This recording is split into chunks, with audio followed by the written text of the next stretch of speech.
Here's why you're stupid if you don't create content in 2024. And I'm going to break this down very logically on why you should be creating content, or if you don't need to, you don't have to.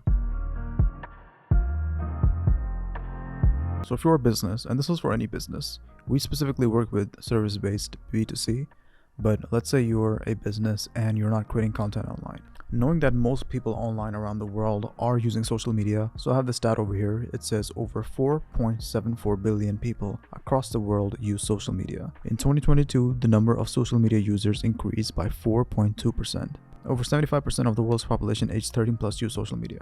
Over 93% of internet users are social media users. 76% of North Americans use social media. So if you're watching this video, there's a high likely chance that you live in North America. A couple more stats I want to go over here before I give my thoughts. So worldwide, people spend an average of 2 hours and 28 minutes per day on social media. So let's just say most people, and let's say people like, let's just say 4.74 billion people on average spend 2 hours and 28 minutes per day on social media. Per day. Okay. And you decide not to, come up for even 30 seconds in front of their feed. And you can do that just by running ads. You can find your target customer and run ads directly to them, and within those 2 hours and 28 minutes per day, they will see your ad.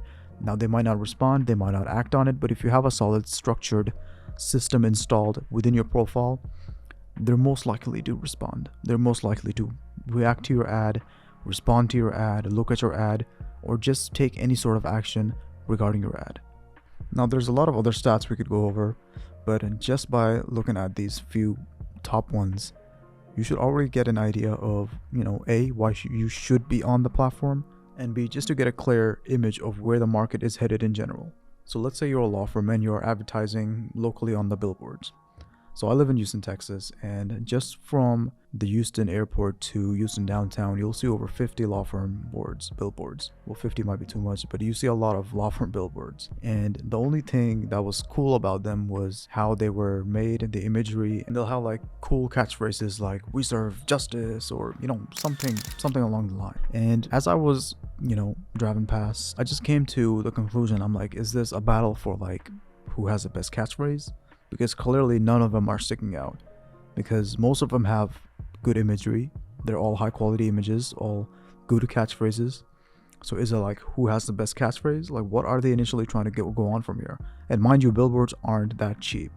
They'll charge like $500 or something a day. I don't know why. Now, a place where billboards can help, and I want to give credit where credit is due, is it helps convert the warm leads. Now, this is something social media does as well, but just to talk about billboards in specific, let's say you met somebody, or if someone is already interested in hiring you, then the billboard will keep you as a reminder, and for that reason, it is good. Just that reminder factor, because that person is already a warm lead, he is most likely to go with you because he's seeing your billboard on their local drive every day. But when it comes to converting cold traffic or new traffic and generating inbound leads, not really.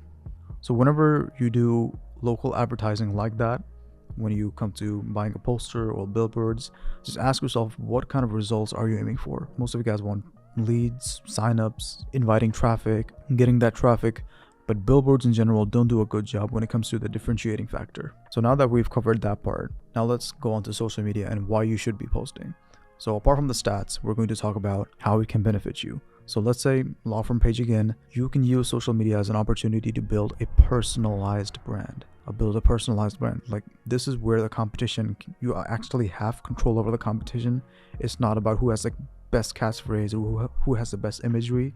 You can also use that, I guess, but it's more on who am I connecting more with.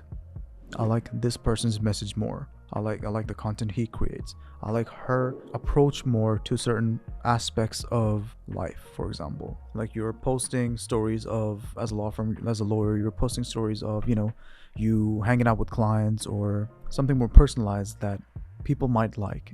And they're like, hey, this guy's very friendly. I like how he does business. I'm going to go with him. Hey, this person is very by the books. He doesn't miss a detail. I want to go with him. This type of things you won't get on billboards. So just that personalized aspect is such a game changer for social media. It's not just, and most people use, and this is a point I'm going to come up with, most people do use social media as a billboard. When you post these graphics or just static post, you're basically using it as a billboard. Show your personality on social media. That is what it's for. You need to find a way to differentiate yourself from other brands. That is how you get new traffic. That is how you get actual traffic. If you're doing what everyone else is doing, you're going to get leads which may or might not convert.